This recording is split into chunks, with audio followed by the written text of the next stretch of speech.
নমস্কার বন্ধুরা, আজকে আমি রান্না করব ইলিশ মাছের ঝোল। আমি এখানে ইলিশ মাছগুলোকে ভালোভাবে ধুয়ে নিয়েছি। আমার এই রেসিপিটা বন্ধুরা আপনাদের যদি ভালো লেগে থাকে অবশ্যই আমার চ্যানেলটাকে সাবস্ক্রাইব করবেন এবং কেমন হয়েছে কমেন্ট করে জানাবেন। ইলিশ মাছ নিয়েছি আর এখানে নিয়ে নিয়েছি সর্ষে, কাঁচা লঙ্কা। এটার একটা পেস্ট আমি ভালো করে বানিয়ে নেব। দিয়ে দিচ্ছি অল্প একটু জল,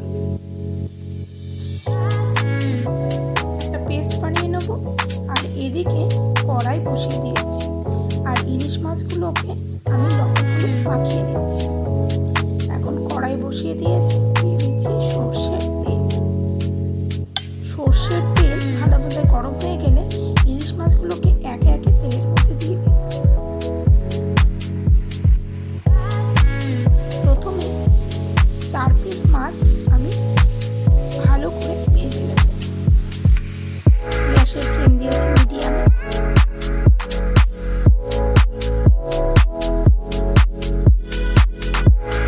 এক পিঠ ভাজা হয়ে গেছে, অপর পিঠটাও ভালো করে ভাজার জন্য উল্টে দিচ্ছি।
এখন কালো জিরে।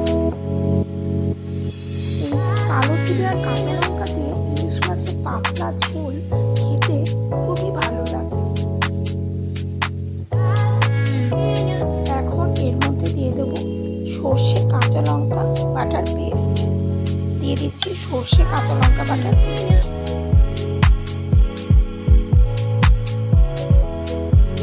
দিয়ে দিলাম জল।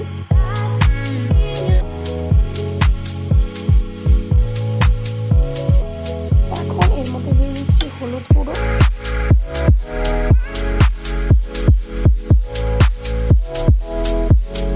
দিয়ে দিচ্ছি লবণ। হলুদ আর লবণ দিয়ে ভালো করে নেড়ে চেড়ে দিচ্ছি। ঝোলটাকে ভালো করে ফুটতে দেব।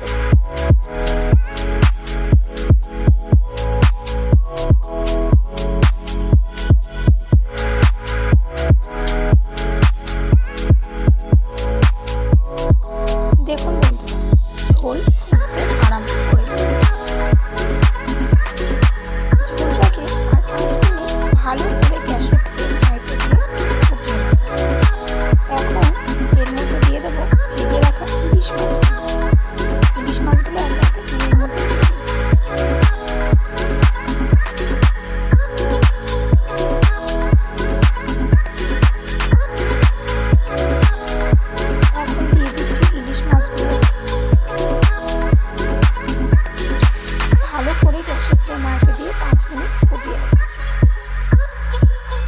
সুন্দর একটা গন্ধ বেরোচ্ছে। সবশেষে দিয়ে দিচ্ছি একটু সর্ষের তেল। সর্ষের তেল দিয়ে ভালোভাবে নেড়ে চেড়ে দিচ্ছি। সবশেষে কাঁচা সর্ষের তেল দিলে ইলিশ মাছের ঝোল খেতে খুবই ভালো লাগে। দেখুন বন্ধুরা, ইলিশ মাছের পাতলা ঝোল পরিবেশনের জন্য একদম রেডি।